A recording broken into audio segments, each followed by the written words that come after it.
La Red Latinoamericana de Cuidadores presenta la conferencia Uso de agentes físicos para el tratamiento del dolor, con el kinesiólogo Juan Pablo Romero Romero, director de la Fundación Chile Mayores y coordinador de la Red Latinoamericana de Cuidadores para Chile. Bienvenidos. Buenas noches a todos, les mando un caluroso y fraternal saludo desde la comuna de Santa Juana, región del Biobío, Chile. Agradezco en primer lugar a Juan Carlos por la invitación y a la Red Latinoamericana de Cuidadores, ¿cierto? Por darme este espacio para un poco contar lo que hago y lo que hacemos muchos de los kinesiólogos, fisioterapeutas también comúnmente nombrados, ¿cierto?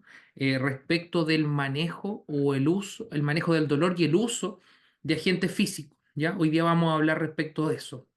Estoy desde mi consulta particular de en Casa Sol, así que también les doy la bienvenida a este mi espacio. Bien, voy a hoy día a compartirles justamente esta presentación y esta revisión sistemática que realicé para ustedes el día de hoy.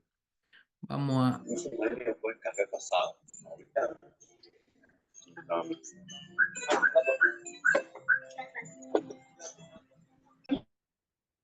Ahí sí, vamos a ver, compartir pantalla.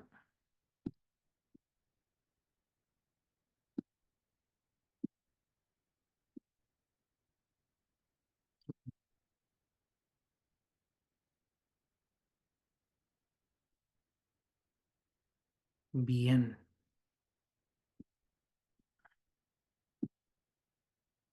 Ahí sí. ¿Ven todos bien, cierto? Y Juan Pablo, perfecto. Bien, hoy día vamos a hablar justamente del uso de agentes físicos para el tratamiento del dolor en personas mayores. Como ya les mencioné, mi nombre es Juan Pablo Romero, soy kinesiólogo hace aproximadamente 10 años. Soy candidato a magíster en kinesiología gerontológica de la Universidad Mayor. Soy fundador y secretario ejecutivo de la Fundación Chile Mayores y también dueño del Centro de Rehabilitación Casa Sol, que está ubicado aquí en Santa Juana, que es mi consulta particular.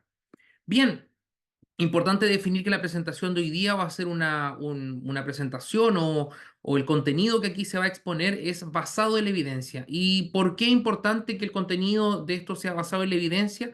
Básicamente porque minimiza los riesgos en el quehacer, ya en el quehacer de cualquier persona. Cuando tenemos evidencia y cuando podemos basar nuestro accionar en base a la evidencia, tenemos un menor riesgo de cometer un error. O por otro lado, tenemos la posibilidad de generar un mayor beneficio, ¿ya?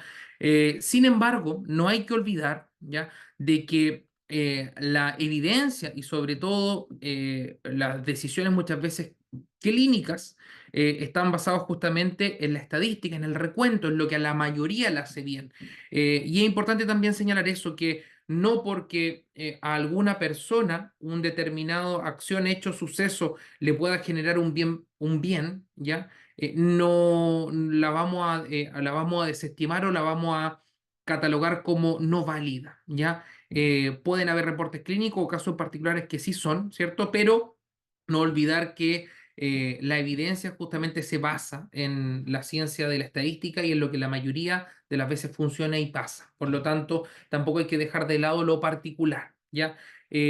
Cuando hablamos de medicina basada en la evidencia, sabemos también de que la medicina, ¿cierto? Está básicamente compuesta desde tres perspectivas, desde la preferencia del paciente, desde la evidencia, de la investigación de la evidencia y sobre todo de la expertise del clínico. Por lo tanto, son tres aspectos que tienen que juntarse para poder en el fondo generar esta medicina basada en la evidencia, ¿ya? Ahora, existen distintos niveles de interpretación de la evidencia, ya tenemos, y por lo tanto estos niveles también tienen mayor fuerza, ya tenemos el nivel 1A, 1B, 2A, 2B, 3 y 4, ya dependiendo de esto justamente es el nivel de fuerza que la evidencia o una conclusión tiene un mayor peso. Ya creo que se queden con eso. La evidencia 1A es una evidencia obtenida desde un metaanálisis, una revisión sistemática de ensayos controlados aleatorios, ¿ya? La evidencia 1B, evidencia obtenida desde al menos un ensayo controlado aleatorio. La evidencia 2A, evidencia obtenida desde al menos un estudio controlado bien diseñado sin aleatorización. La 2B, evidencia obtenida de al menos de otro tipo de estudio cuasi experimental bien diseñado sin aleatorización. Y la evidencia 3 es obtenida a través de estudios descriptivos no experimentales que son bien diseñados, tales como estudios comparativos, estudios de correlación y estudios de caso. Finalmente, la evidencia tipo 4 es obtenida de informes de comité de expertos, opiniones y o experiencias clínicas de autoridades respetadas. Por lo tanto, en la medida que nos acercamos a la evidencia 1A, se entiende que esta evidencia es más fuerte o la evidencia 4 es un poco más débil, ¿ya? Ahora, para poder referirnos al uso de agentes físicos para el tratamiento de dolor en personas mayores, ¿cierto? Necesitamos necesariamente poder definir qué es el dolor, ¿ya? Cuando definimos qué es el dolor, ¿ya? Me fui justamente a lo que señala la Asociación Internacional sobre Dolor, ¿ya? Y ellos señalaban, ¿ya? Que el dolor eh, es una experiencia, como dice ahí, sensorial y emocional desagradable. Y por favor, les agradecería que puedan apagar sus micrófonos porque si no, no puedo. Se acopla, déjenme ver. Ahí sí. Ahí sí. Entonces, ¿cómo define la Asociación Internacional del Dolor? Es importante. ¿Ya? ¿Por qué? Porque tenemos que conceptualizar y tener en claro qué es el dolor. Y ellos desde el año 79 lo definen como una experiencia sensorial, o sea, derivada de los sentidos, de los órganos sensoriales y también de la integración sensorial. O sea, no olvidemos que es la sensación, son todos los estímulos o los inputs sensoriales que suben, ¿cierto? A través de médula espinal y se integran en algunas áreas del cerebro particulares como el área temporal y parietal, ¿cierto? Y a partir de eso se genera la realidad por un lado y también la experiencia sensorial. Pero también puede definirse el dolor como una experiencia emocional desagradable asociada con daño tisular real o potencial o descrita en términos de dicho daño.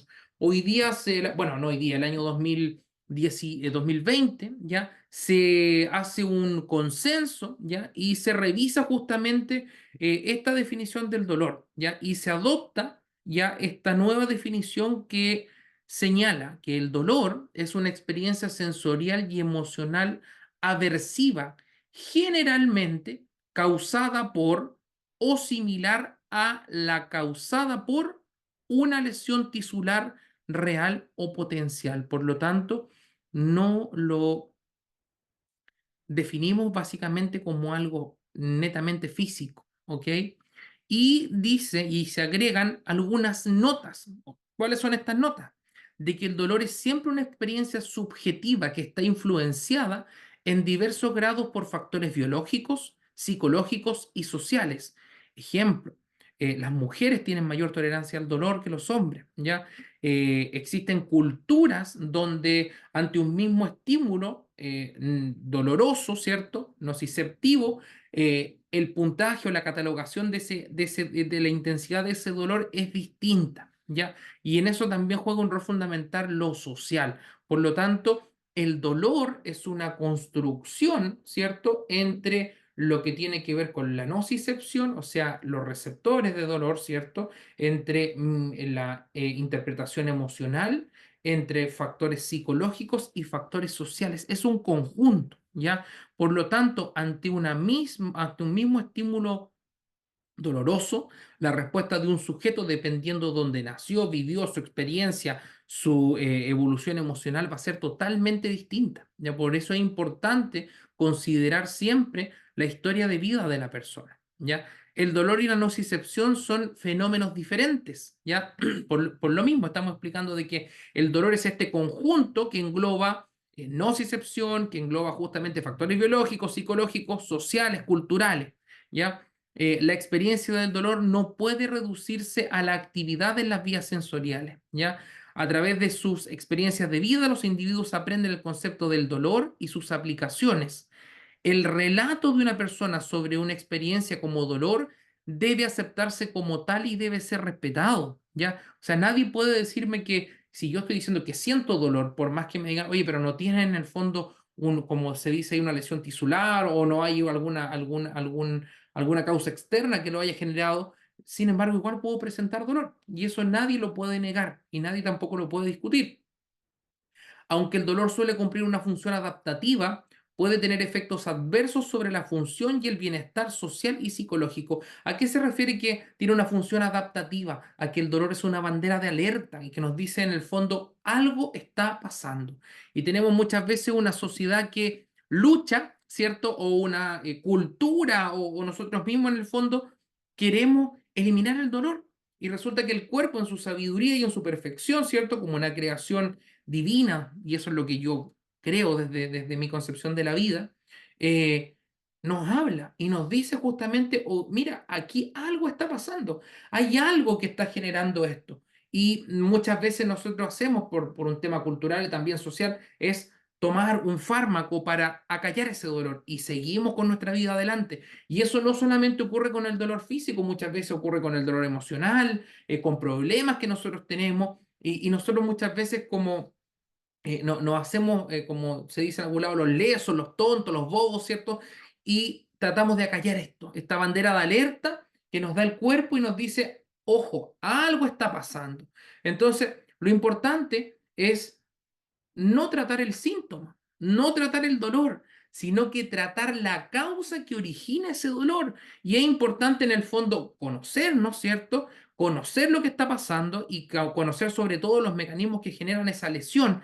A lo mejor hoy día vamos a hablar mucho del aspecto físico, vamos a hablar de tejidos, ¿cierto? Pero no solo debemos englobar el dolor en ese ámbito físico orgánico, sino que también podemos el dolor catalogarlo como puede haber un dolor de tipo emocional, puede haber un dolor de tipo psicológico, puede haber un dolor en distintas dimensiones de la persona, no englobarlo solamente en un aspecto netamente físico, ¿cierto? Y la descripción verbal es solo uno de varios comportamientos para expresar el dolor, ¿ya? Por lo tanto, la incapacidad de comunicarse no niega la posibilidad de que un humano o un animal no experimenten dolor. ¿Cuáles son los tipos de dolor que existen desde el punto de vista, eh, bueno, desde el punto de vista general? Tenemos el dolor nociceptivo, que es un dolor que ocurre cuando los tejidos del cuerpo sufren un daño, ¿cierto? Como en caso de una lesión, inflamación o enfermedad, y es el dolor más común, ¿ya? Y se puede describir como un dolor agudo o crónico. ¿Cuáles son los ejemplos de esto? El dolor por artritis, una rasmilladura, un dolor muscular o un dolor, por ejemplo, luego de una cirugía. Tenemos el dolor neuropático, ¿ya? Y es un dolor a raíz de un daño o una disfunción en el sistema nervioso, ¿ya? Este dolor se describe a menudo como quemante, punzante o como una sensación de descarga eléctrica, ¿ya? Algunos ejemplos de dolor neuropático tenemos la neuralgia puerpética, ¿cierto? La neuropatía diabética, el dolor después de un accidente vascular. Y es por eso que se prescriben algunos fármacos, ¿cierto? Que ayudan a callar este dolor. Lo más común y sobre todo nosotros que estamos trabajando con personas mayores es la neuropatía diabética. ¿Y cómo se provoca la neuropatía diabética? Muy fácil, ¿ya? Hay un fenómeno que se llama la glicosilación o glucosilación, ¿ya? Yo me imagino que todos saben o conocen cómo se hace manjar, ¿cierto? El manjar es leche mezclado con azúcar, ¿ya? Por lo tanto, tenemos la proteína del suero de la leche, ¿cierto? Que se mezcla con el azúcar. ¿Ya? Esto mismo ocurre en el cuerpo, pero la diferencia es que aquí la proteína, ¿cierto? Vendría siendo el glóbulo rojo, ¿ya? Y el azúcar vendría siendo la glucosa.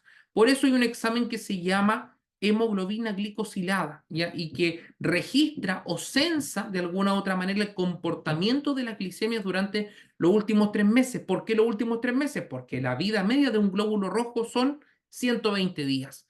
¿Qué ocurre en este caso? Es tal la cantidad de glucosa en la sangre que esta glucosa junto con esta hemoglobina, ¿cierto? Empiezan a pegarse en las paredes arteriales, pero también se pegan en los nervios, ¿ya? El cuerpo humano trata de reparar este daño y sacar este manjar, pero no es lo suficientemente prolijo y justamente son los glóbulos, los natural killers, ¿cierto? o un tipo de glóbulo rojo en particular que va a tratar como cual albañil sacando justamente la pasta muro de una muralla, trata de sacar este manjar, pero pasa a dañar la muralla y en este caso pasa a dañar el nervio, provocando justamente un daño neuropático y generando el consecuente dolor neuropático, ¿ya? Eso también ocurre en los accidentes cerebrovasculares, pero la vía de alguna u otra manera de la producción del mecanismo de esa lesión es distinto, ya es producto de una isquemia, de una falta de oxígeno, o en algunos casos son algunos accidentes vasculares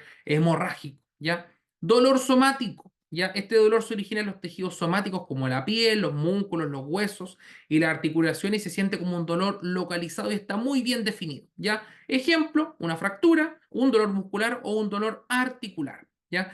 Luego hablamos del dolor visceral, ¿ya? Y surge del órgano interno, suele ser más difuso, es cierto, este es el típico y difícil de localizar, porque justamente perdón, por la inervación o también tiene que ver con la irradiación muchas veces de ese dolor y son como sensaciones de presión, de malestar general o calambre, ¿cierto? Ejemplos de aquellos son el dolor abdominal por problemas gastrointestinales o el dolor de pecho por angina. Perdón. Finalmente tenemos el dolor psicogénico, ¿ya? Y este dolor tiene un componente emocional o psicológico significativo, ¿ya? Y no implica un daño físico evidente, pero el dolor es muy real para la persona que lo experimenta, ¿ya? Yo cuento de manera personal, yo me acuerdo de que ocurrió una situación en mi vida que me separé, me dio una depresión reactiva y estuve básicamente tirado en mi cama en la casa de mis padres, que fueron, por supuesto, una gran ayuda en ese momento de mi vida, y tenía un dolor inmenso, era como si me hubiesen en el fondo golpeado, como si me hubiese pasado un camión por encima, y justamente obedece a un dolor que está asociado con trastornos de ansiedad, depresión o estrés. Por lo tanto, es importante también respetar el dolor, creer en el dolor, creer en la persona que te está relatando el dolor y sobre todo poder clarificar cuáles de estos tipos, de estos 5 tipos de dolores eh, el que la persona presenta para poder ir en ayuda de él. Ahora, ¿cuáles son las consideraciones especiales para las personas mayores? Primero que todo, la evaluación del dolor, ¿ya? El dolor en los adultos mayores puede o suele ser subreportado, ya que algunos pueden minimizarlo, ¿cierto? O no expresarlo claramente, sobre todo personas con demencia, o muchas veces dicen, ah, pero es que el abuelito, ¿cierto? Es normal que le duela. No es normal que duela, ¿ya? Y por lo tanto también el uso de escala o la observación de los comportamientos son cruciales, ¿ya? La polifarmacia, el manejo del dolor en personas mayores debe considerar las interacciones medicamentosas, ¿ya? Y los efectos secundarios, dado que muchos están tomando múltiples fármacos. Yo soy de la idea de partir con intervenciones que sean no farmacológicas y cuando eso no funciona, poder avanzar hacia lo farmacológico. O hay muchas veces que la intervención no farmacológica, como puede ser la quimioterapia, para tener un buen desarrollo en un principio, puede requerir justamente de la medicación farmacológica para la eliminación del dolor que permite en el fondo continuar o iniciar una terapia, ¿ya? Y por sobre todo un enfoque multidisciplinario, ¿ya? ¿Por qué es fundamental el enfoque que incluya a médicos, enfermeras, fisioterapeutas, psicólogos? ¿Por qué? Porque el abordaje del dolor tiene que ser integral entendiendo que las dimensiones bajo las cuales el dolor se da, también tienen otros componentes y que ayudan a sumar. Dudas, consultas, preguntas hasta el momento.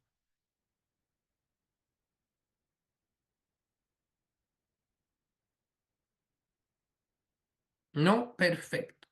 Entonces, para poder avanzar en el tema, tenemos que definir qué son los agentes físicos, ¿ya? Cuando hablamos de agentes físicos, nos referimos a intervenciones terapéuticas que utilizan de alguna u otra manera los elementos de la naturaleza, por decirlo así, como son el calor, el frío, la electricidad, el sonido, ¿ya? La luz, ¿ya? ¿Para qué? Para tratar el dolor, mejorar la función y acelerar en algunos casos la recuperación. ¿Cuál es el propósito del uso de los agentes físicos en la rehabilitación? La reducción del dolor, como bien dije, la mejora de la función y la aceleración de la recuperación. ¿Cómo se genera esto? ¿Ya? En la reducción del dolor, alivian el dolor mediante, por ejemplo, la modulación de las señales nerviosas y la disminución de la inflamación. Como por ejemplo, la corriente puede ayudar a disminuir el dolor. Cuando nosotros decimos que tenemos vías sensoriales, hay vías que son mielínicas o amielínicas, digamos de alguna u otra manera, carreteras que son de ripio, de tierra, y otras carreteras que son asfaltadas. Por lo tanto, un estímulo en una carretera de tierra o de ripio va a llegar mucho más lento que en una carretera asfaltada. Por lo tanto, nosotros usamos los agentes físicos, como por ejemplo ustedes esas cajitas que conocen que son los TENS, ¿cierto? Que se llaman Trans-Electrical Nerve Stimulation, ¿cierto? Estimulación eléctrica nerviosa transcutánea, que envía un estímulo eléctrico que viaja por una vía aferente, ¿cierto? Mielínica. En el cuerpo existen vías amielínicas o mielínicas, o sea, vale decir que tienen grasa o no tienen grasa, o que tienen una vaina de Schwann o no tienen una vaina de Schwann. Y los impulsos por vías mielínicas viajan mucho más rápido que por una vía amielínica. ¿Ya se entiende? Entonces, no es que nosotros, los TENS en el fondo, quiten el dolor, simplemente funcionan bajo la teoría de gate control o puerta de entrada, que el estímulo que yo estoy mandando eléctrico viaja o le gana la carrera al estímulo doloroso y se siente este estímulo de las hormiguitas muchas veces en los brazos, ¿cierto? O esta especie como de pinchacitos más suaves. Mejora de la función. Facilitan, bueno, se me olvidó otras cosas, por ejemplo, alivio del dolor también existe, por ejemplo, a través del aumento del flujo sanguíneo se genera, por ejemplo, un aumento, o se llama la teoría del barrido del flujo, ¿cierto? Aumentando el flujo sanguíneo, se barren de alguna u otra manera o se quitan mediadores de la inflamación y el dolor que están pegados en los vasos arteriales o dentro del endotelio, ¿ya? También, por ejemplo, mejoran la movilidad articular. Cuando tú mejoras la movilidad articular, mejoras justamente la viscoelasticidad de una articulación, eso también trae efectos dentro de la propia articulación y genera justamente, en algunos casos, una mejora de la función muscular y sobre todo la elasticidad de los tejidos. Aceleración de la recuperación, en algunos casos, la regeneración tisular y la curación de lesiones. ¿Cómo? Trayendo más flujo sanguíneo, promoviendo de alguna u otra manera que el tejido se regenere a través de resonancia, ¿cierto? De vibraciones, básicamente, que son las vibraciones que tiene un tejido sano.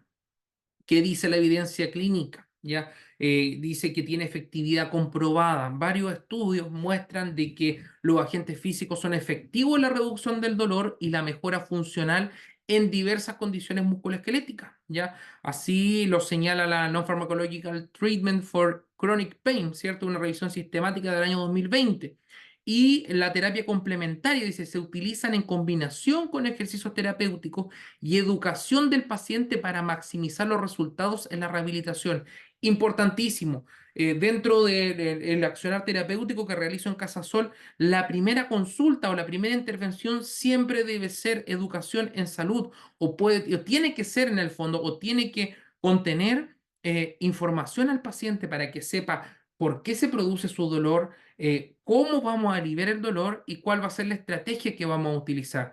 Es lo primero. Cuando un paciente confía en el clínico, está el 50% del trabajo realizado, el otro 50% de la experiencia del clínico y el otro 50%, o sea, el otro, perdón, 25% de la experiencia del clínico y el otro 25% es el uso correcto o la elección de las herramientas que yo voy a utilizar, valga la redundancia, para poder ayudar a la persona mayor, el paciente o quien sea, para aliviar este dolor. Entonces, ¿cómo utilizamos los agentes físicos como herramientas terapéuticas? Perdón, denme un segundo, ya necesito, se va a descargar el computador, necesito conectarlo y vengo enseguida. One minute, please. Perdón, vengo de inmediato.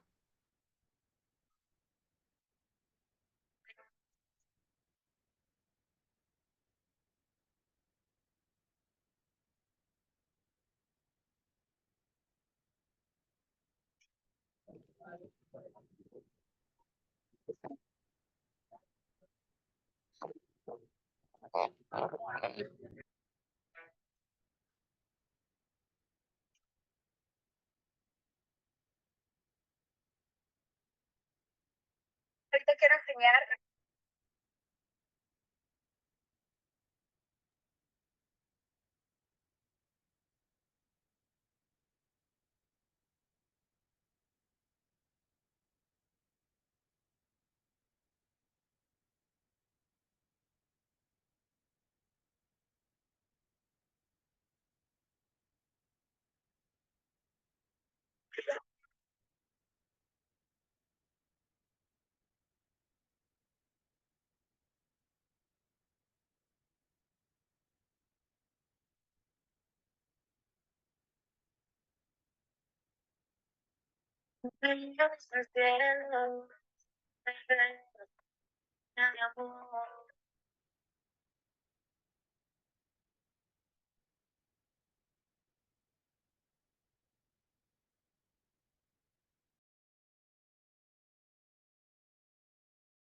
Bien, ¿me ven ahí? Volví. Ahí Sí, sí. sí, sí. Bien, me cambié de lugar. Perfecto. Gracias por esa confirmación, Adriana. Entonces, ¿cómo vamos a utilizar justamente los agentes físicos, ¿cierto? Como herramientas terapéuticas, ¿ya? Los agentes físicos, ¿ya? Los definimos como una terapia que es no farmacológica, ¿ya? Vale decir, el uso del calor, del frío, de la electricidad a través de la electroterapia, son intervenciones que justamente alivian el dolor y no solo el dolor, generan una serie de efectos que son beneficiosos a nivel de los tejidos, de los órganos, y no solo pensemos desde el punto de vista de recuperarnos de una enfermedad o aliviar un daño, sino que por otro lado, desde una condición de normalidad, muchas veces potencian o pueden mejorar algunos cambios. Ejemplo, las corrientes, por ejemplo, las corrientes de Koch o las corrientes rusas, que son corrientes de alta frecuencia en personas normales, aumentan, por ejemplo, la masa muscular y pueden ayudar a mejorar la fuerza, ¿cierto? Y no estamos hablando necesariamente de generar de restablecer a un nivel en el fondo normal, sino que estamos hablando también de que pueden generar un superávit, ¿cierto? Y la evidencia clínica justamente señala de que apoya justamente el uso de agentes físicos como una opción segura y efectiva para reducir el dolor en personas mayores, ¿cierto? Mejorando justamente su calidad de vida. Se ha visto también, por ejemplo, de que el uso del TENS, ya esta corriente, estas cajitas, ¿cierto? Que son corrientes de baja frecuencia, ayudan a evitar la pérdida de masa muscular en personas mayores que están postradas. Mira qué interesante, ¿ya? Pues bien, por qué manejar el dolor en las personas mayores? Básicamente porque desde el punto de vista de la prevalencia, ya, Juanita, por favor, apaga tu micrófono, te lo agradecería. Porque desde el punto de vista de la prevalencia, el dolor crónico afecta hasta un 50% de las personas mayores. ¿Y qué genera el dolor? Limita la movilidad, la independencia y sobre todo la calidad de vida. Eso muchas veces nos impide salir de casa, entendiendo de que la socialización y la vida en comunidad o que la persona mayor continúe activa dentro de la comunidad es un factor promotor de la buena salud. Entonces, si el dolor limita la participación en la comunidad, tenemos que justamente no tratar el dolor, tratar el origen del dolor, ¿ya? El impacto, ¿ya? El dolor no controlado contribuye a, como ya lo dijimos, deterioro físico, o sea, me duele, me quedo sentado, ¿cierto? Viene todo también una respuesta respecto del reposo prolongado, ¿cierto? El reposo prolongado del punto de vista físico genera también un daño a nivel cognitivo, pero por sobre todo también emocional. Pensemos en la pandemia, pensemos en cuánto también afecta justamente ese aislamiento social o esa muchas veces miedo, y ese miedo también genera en el fondo un daño y un dolor emocional a lo largo. Entonces, aquí hay una concatenación de hechos o sucesos dentro de la vida de las personas que el dolor finalmente es el resultante, ¿ya? Por lo tanto, ¿qué puede generar también? El aumento del riesgo de depresión, ansiedad y sobre todo disminución de la funcionalidad. Cuando hablamos de ansiedad, depresión, y depresión es la puerta de entrada justamente a otras enfermedades que son de mayor envergadura, como cánceres, ¿cierto? O también como enfermedades, accidentes vasculares, o también justamente enfermedades cardiovasculares, ¿ya? Importante nuevamente el enfoque multidimensional, justamente abordando el dolor desde una perspectiva multidimensional y considerando factores físicos, psicológicos y sociales. ¿Cuáles son los agentes físicos? Aquí nos vamos a meter de lleno a lo que son los agentes físicos y a muchas de las cosas que aquí en Casa Sol utilizamos para aliviar el dolor de nuestros pacientes. Ya una de tantas, porque también el entregar información, el conocimiento y sobre todo el compartir la historia de vida de cada uno, de nosotros, de los tratantes también, pero de nuestros pacientes, es parte también del proceso de mejora. Tenemos el calor terapéutico, ahí yo coloqué un equipo, ya que es una inductotermia, ya, pero básicamente cuando hablamos del calor terapéutico, hablamos de que existen dos tipos de calor, superficial o calor profundo, ya. En ese caso, ese equipo que está ahí genera un calor profundo, tiene una penetrancia mucho mayor, funciona a través de un campo electromagnético, ya, y que genera justamente, o que genera un proceso de aumento del flujo sanguíneo. Por lo tanto, aumenta el flujo sanguíneo, llega más oxigenación a los tejidos y eso facilita la reparación.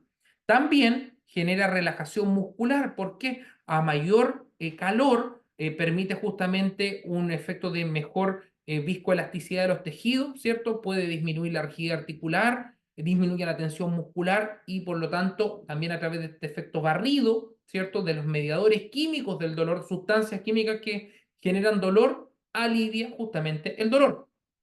Y las aplicaciones prácticas pueden ser, por ejemplo, en el dolor crónico, en la artritis o las contracturas, las contracturas musculares. ¿Ya? También tenemos del punto de vista de la seguridad. ¿A qué me refiero con seguridad?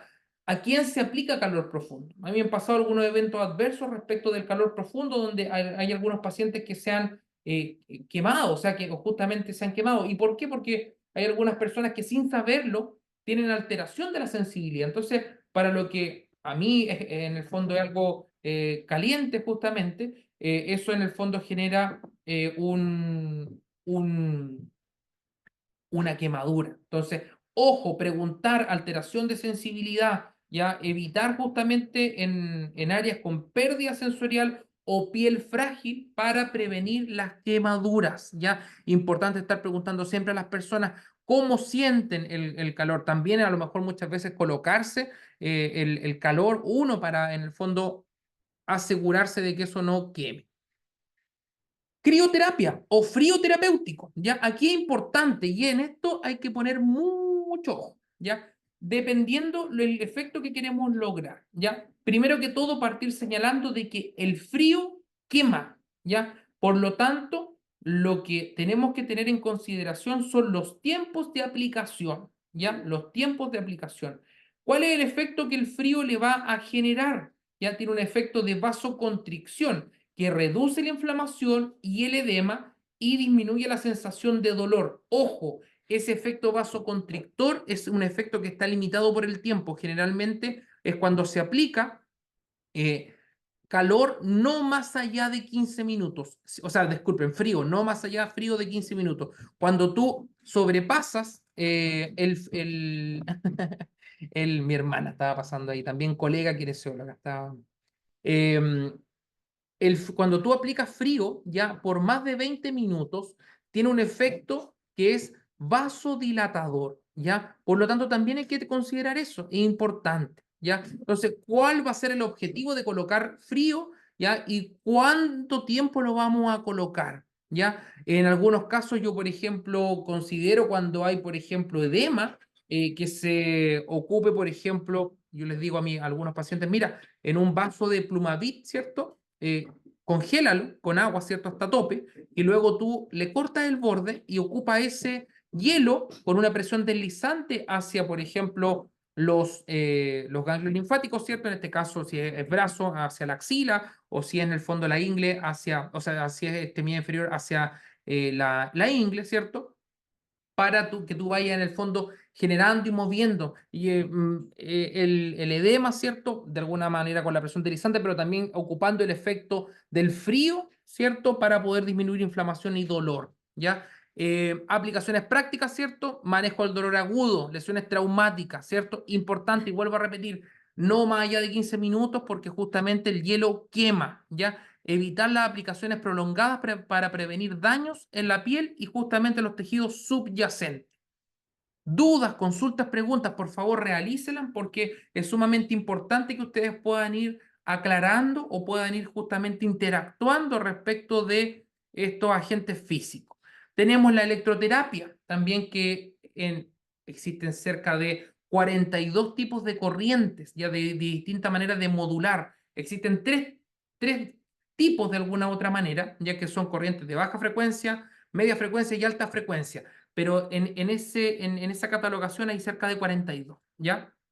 Ahora, Una de ellas, que es corriente de baja frecuencia, son la estimulación nerviosa eléctrica transcutánea. ¿Ya qué significa eso? La estimulación eléctrica transcutánea, ¿qué le pasa? Pasa. Mecanismos de acción, ¿cierto? Como son la modulación, ¿qué genera? Hay mecanismos de acción, ya como es la modulación del dolor a través de la activación de las vías inhibitorias del dolor en el sistema nervioso. Ya lo hablamos, ya dimos este ejemplo en un principio, ¿cierto? La teoría de gate control o puerta de entrada, ¿cierto? La liberación de endorfinas, por lo cual induce la producción de sustancias analgésicas naturales, importantes, como algunos opioides endógenos, ¿cierto? Y también las aplicaciones prácticas, por ejemplo, para el dolor neuropático y el dolor músculo-esquelético, ¿ya? Algunas normas o protocolos de seguridad es justamente personalizar la intensidad. Cuando uno muchas veces le da mucha intensidad, eso genera un mayor dolor, ¿ya? Y también la frecuencia según la tolerancia del paciente. Hoy día el TENS, ya los TENS que se pueden modular, o sea, que se pueden programar los patrones, por ejemplo, de frecuencia y también los patrones de duración, hoy día se están ocupando, por ejemplo, para el tratamiento de las incontinencias urinarias. Interesante, sobre todo en las personas mayores. Otro tipo de corriente es la corriente interferencial. ¿Y por qué se llama interferencial? Porque se interfiere o se cruza, ¿ya? Y en ese cruce se genera un efecto de calor o de aumento de la temperatura. ¿Y para qué se ocupa? ¿Ya?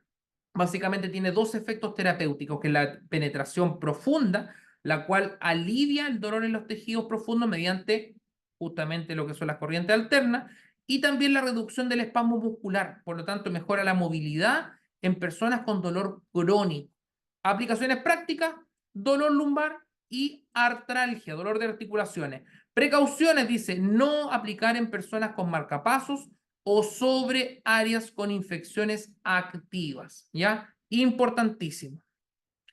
El ultrasonido, ¿qué es el ultrasonido? ¿Ya? Antiguamente el ultrasonido tenía una piedra, un cristal, un circonato, que se le aplicaba corriente. Ese efecto, que se llama efecto piezoeléctrico, genera que un cristal, al ser en el fondo electrificado, genera una onda sonora. Esa onda sonora, en algunos casos, bueno, no en algunos casos, bueno, sí, en el caso del ultrasonido lo que hace es imitar la vibración de el tejido ya sano. Todos los tejidos o todos los materiales o cualquier cosa en este universo, ¿cierto? Tiene una vibración particular, y cuando nosotros estimulamos o hacemos un pulso de un ultrasonido, lo que estamos haciendo es generar una resonancia, hacer que ese tejido en el fondo vuelva a vibrar de la manera que vibraba normalmente sano, ¿ya? ¿Y qué genera esto? ¿Cierto? Se puede utilizar como micromasaje profundo, aumenta la circulación y la elasticidad de los tejidos, tiene un efecto antiinflamatorio, el cual favorece la resolución de las inflamaciones crónicas. Aplicaciones prácticas: tendinitis y cicatrices adheridas, pero también edema, ¿cierto? También alivio del dolor, ¿ya? Importante, ajustar la intensidad y la frecuencia para evitar sobrecalentamiento en tejidos profundos, ¿ya? Hay generalmente, desde el punto de vista terapéutico, hay ultrasonidos de 1 MHz y de 3 MHz que tienen una penetrancia, en algunos casos más superficial y otras más profunda. Hoy día también se están utilizando, por ejemplo, para temas, por ejemplo, estéticos, y se genera un efecto de electrofonoporación, ¿ya? O fonoporación en el fondo, que es hacer, al igual que un tenor, un cantante de ópera muchas veces canta, ¿cierto? Y coloca una copa de vino enfrente y hace a través de la vibración estallar justamente el cristal. ¿Por qué? Porque lleva a este cristal a vibrar a un punto crítico y lo logra fracturar. Eso mismo hoy día se genera a través, por ejemplo, de la cavitación o de ultrasonidos que son de 4.000 o 8.000 Hz, ¿cierto? Y lo que hacen es estallar las moléculas de grasa y generar justamente una lipólisis, ¿ya? Interesante también. Terapia de luz, fototerapia, ¿ya? ¿Cuáles son estos efectos? Acelera la curación de heridas y alivia el dolor, en algunos casos luz Infrarroja, ultravioleta también es ocupada con esos efectos. Mejora la función celular y reduce el edema, ¿ya? Aplicaciones prácticas, eficaz en el manejo del dolor crónico y heridas no cicatrizantes, ¿ya? También el mismo uso tiene el ultrasonido en el tema de la curación de las heridas o también las úlceras por presión, ¿ya? Evitar en pacientes con fotodermatitis, obviamente, o hipersensibilidad a la luz, ¿ya? ¿Cuáles son las conclusiones generales de los agentes físicos comunes? ¿Qué dice la evidencia? Que los agentes físicos son intervenciones efectivas, que son justamente basadas en la evidencia y que complementan otras modalidades de manejo de dolor, como cuáles, como por ejemplo, se ha visto de que la meditación alivia el dolor, el reiki alivia el dolor, se ha visto también de que el tai chi es muy bueno también para el dolor articular, se ha visto también de que la gimnasia terapéutica, por supuesto, entre otras muchas vías de alivio del dolor. Ya en términos de seguridad y adaptabilidad, la correcta aplicación y adaptación de estos agentes en personas mayores maximiza los beneficios terapéuticos y minimiza los riesgos. Como recomendación clínica hay que integrar agentes físicos en los planes de tratamiento para optimizar el alivio del dolor en personas mayores y no solo en personas mayores, en cualquier tipo de persona que presente algún tipo de patología y a través de los cuales los agentes físicos van a ir en ayuda justamente de resolver más rápidamente la resolución de esa patología, ¿cierto? O disminuir el dolor o consecuentemente disminuir la intensidad de ella. Les agradezco por su atención el día de hoy. Ahí están todas las referencias de las cuales saqué justamente de lo que le he hablado, ¿cierto? Y justamente les dejo mi correo electrónico, mi número de teléfono, si es que desean realizar algún tipo de pregunta o también algún tipo de contacto. Le agradezco sobre todo a Juan Carlos por la posibilidad y espacio de que me da a través justamente de la red latinoamericana de cuidadores y le recuerdo que siempre estamos al servicio de los demás. La vida en comunidad justamente ha generado La mejor. Marisol, por favor, apaga el micrófono. Gracias. La vida en comunidad justamente es lo que nos ha hecho sobrevivir como especie. Estamos hechos para la colaboración y no para la competencia. Les deseo buenas noches y queda abierto justamente el micrófono para preguntas. Buenas noches, doctor. Buenas noches, Nancy. Cuéntame. Verá, doctor, yo tengo mi adulto mayor que se hace las terapias calientes en cama. La pregunta es que esas terapias, ¿será que le mejoran la circulación? Todo lo que es circulación, porque Claro, le duele las piernas, por ejemplo, esa persona, el adulto mayor tiene problemas de glucosa. Entonces, siempre dice que amanece con las piernas así que le duelen, que siente que no tiene circulación. O sea, tengo que hacerle masaje porque las tiene así, las plantas de los pies las tiene así como duritas, pero cuando la lleva a la cama caliente, como que la circulación mejora. Yo por eso pregunto si, pero la familia de ellos dicen que no, que esas camas calientes le están haciendo daño, pero yo le veo que a ella sí le está haciendo bien eso. Yo por eso la pregunta es si es muy buena para la circulación, son unas camas calientes. mira, es difícil de repente, es difícil arriesgarse aquí en estos casos, sobre todo desde mi posición, ¿cierto? Como tratante, en decir sí o no.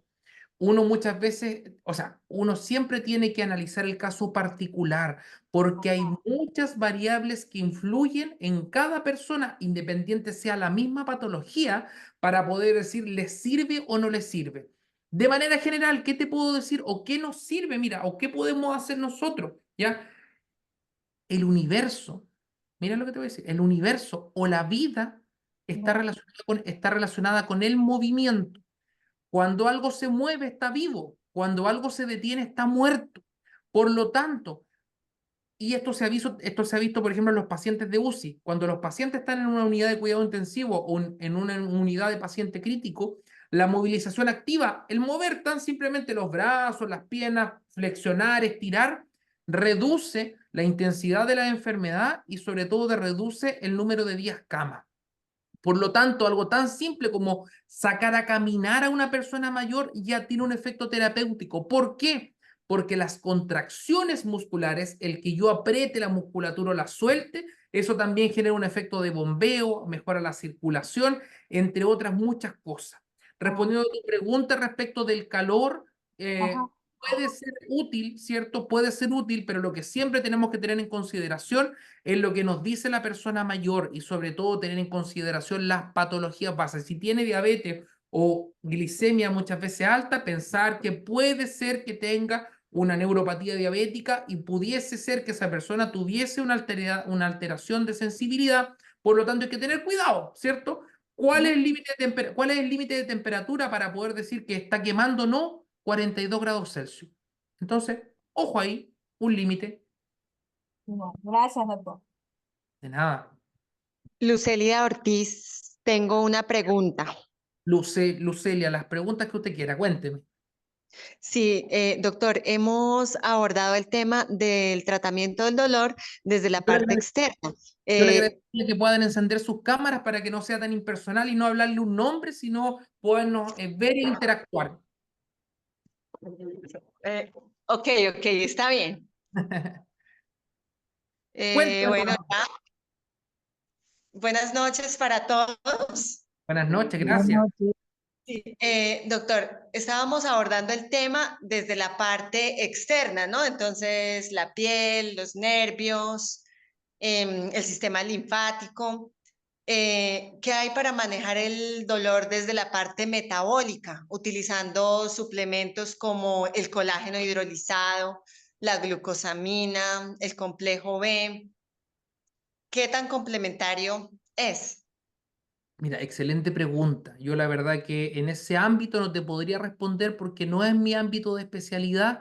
Te ofrezco las disculpas por no tener el conocimiento para hacerlo, pero básicamente prefiero pasar de un ámbito que no manejo. Imagino que pueden ser un aporte, ¿cierto? Pero también creo que tienen que ser administrados, ¿cierto? O recomendados por una persona que maneje la materia, maneje de alguna otra manera el tema. ¿Qué te puedo decir yo, por ejemplo, de lo que yo sí sé? Por ejemplo, de que la creatinina, por ejemplo, ayuda a disminuir las lesiones del tejido muscular, ¿ya?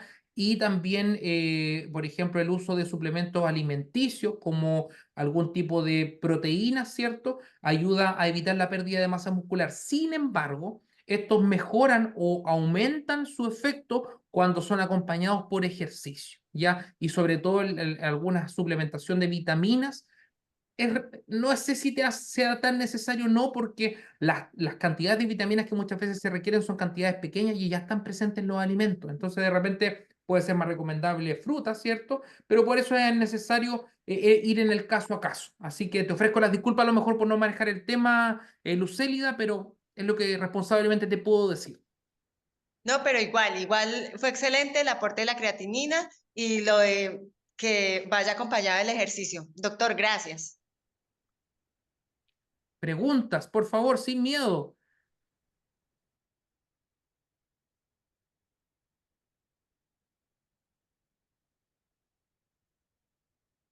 Creo que no hay más preguntas, Juan Pablo. Te agradezco mucho, como siempre, muy pertinente tu intervención. Y esta última pregunta que hizo la compañera es muy clara. Lo que hablamos desde la Red Latinoamericana de Cuidadores, que nosotros somos unos, los que acompañamos a la persona. Los profesionales son los que pueden diagnosticar y dar los remedios, los medicamentos necesarios. Nunca se nos olvide eso. Siempre que tenemos que recurrir al médico, al kinesiólogo, a la persona tratante para poder resolver estas dudas. Juan Y Carlos, darle, dime, de dime. manera general, y qué es lo que pueden hacer las cuidadoras, ¿cierto? Como un gran consejo, volviendo a esta lógica de que la vida surge desde el movimiento y todo el universo también está en movimiento, por lo tanto lo que se mueve está vivo, es incentivar la actividad física de alguna u otra manera o la movilidad en las personas mayores. Si tenemos nuestros adultos mayores que están postrados, movilicémonos en la mañana, un bracito, ¿cierto? El pie, a lo mejor si en algunos casos se pueden ir sentando de a poquitito, irlo haciendo de manera paulatina. Si la persona mayor es frágil y camina lento, acompañarlo y darle confianza en esa caminata. Mientras mejora la velocidad de marcha, mejora también la funcionalidad de la persona mayor. Tiene un efecto en lo cognitivo, ¿ya? Si la persona es autovalente del punto de vista físico, incentivemos ir al parque, hay plazas donde de repente están estas máquinas para hacer ejercicio, no perder el miedo al ejercicio, ¿ya? No perder el miedo a la actividad física, porque de por sí la actividad física les va a permitir disminuir dolor, disminuir inflamación y sobre todo mejorar la calidad de vida y la calidad cognitiva. El efecto del ejercicio tiene un efecto sobre la función cognitiva. ¿Ya? Se ha visto de que 150 minutos, por ejemplo, de actividad aeróbica de carácter moderado e intenso, vale decir que yo me canse en las personas mayores, junto a ejercicios de flexibilidad o ejercicios de equilibrio o ejercicios de fuerza, tiene un efecto, por ejemplo, sobre la demencia e incluso ayuda a revertir o a disminuir los efectos de la demencia o el Alzheimer. Importantísimo lo que pueden hacer ustedes desde la promoción de la actividad física como cuidadoras. Así que a no tener miedo en hacer en algunos casos, ¿cierto?, que las personas mayores generen más actividad física, pero a respetar justamente cuando la persona dice, ¿sabes qué? Estoy cansado, paremos, hagamos una pausa. Ahí está el límite, ¿ya? Nadie, ninguna persona mayor que yo conozca va a hacer más de lo que ella pueda, a pesar de que yo lo incentivo y lo estimule lo más que pueda. Por lo tanto, respetar el dolor y promover la actividad física. Así que les deseo una muy buena noche y sobre todo Pablo, las Juan gracias. Pablo, Dígame. discúlpame, es que no había visto en el chat y Luz Adriana Pose me hizo caer en cuenta de mirar. Y tenemos una última pregunta de Angélica Melchor desde México, desde el otro extremo de nuestra Latinoamérica. Buenas noches, doctor. Para personas con varices que tienen calambres frecuentes por la noche, ¿qué tipo de terapia se recomienda? Ya. Eso también es algo, los varices muchas veces ayuda, los varices son dilataciones justamente de las venas, ¿cierto? Y por lo tanto la contracción muscular ahí puede ayudar, puede ser, por ejemplo, que pudiesen levantarlos estando de pie, ¿cierto? Vamos a hacer esto, que puedan, por ejemplo, levantar los talones, hacer eso, ¿ya? Eso ayuda bastante. Ahora también la generación, o el hecho de los calambres, ¿ya? En algunos casos se debe a desbalance electrolítico, ¿ya? A que los medicamentos para la presión, ¿cierto? Actúan, ¿cierto? En diferentes partes del glomérulo y generan intercambio de iones o pérdida o hacen que orinen mucho y eso genera alteración de la función muscular. Pudiese ser a lo mejor que se les pueda dar una bebida isotónica, ¿cierto? Una sal hidratante, o puede ser también que se ayude con eso básicamente, eso les mejora, ¿cierto? Ojo, no bebidas energéticas, estamos hablando de bebidas isotónicas, ya en una justa medida, ¿cierto? No hay ninguna contraindicación para una bebida isotónica, ¿cierto? Que diga que no puede darse a adultos mayores o ni siquiera es niño, entonces eso básicamente, ¿ya? La Red Latinoamericana de Cuidadores agradece al kinesiólogo Juan Pablo Romero Romero por compartirnos sus conocimientos sobre el uso de agentes físicos para el tratamiento del dolor y a la Fundación Chile Mayores por su invaluable colaboración. Recuerda que ser cuidador integral es un acto responsable de amor. La Red Latinoamericana de Cuidadores, siempre a tu lado.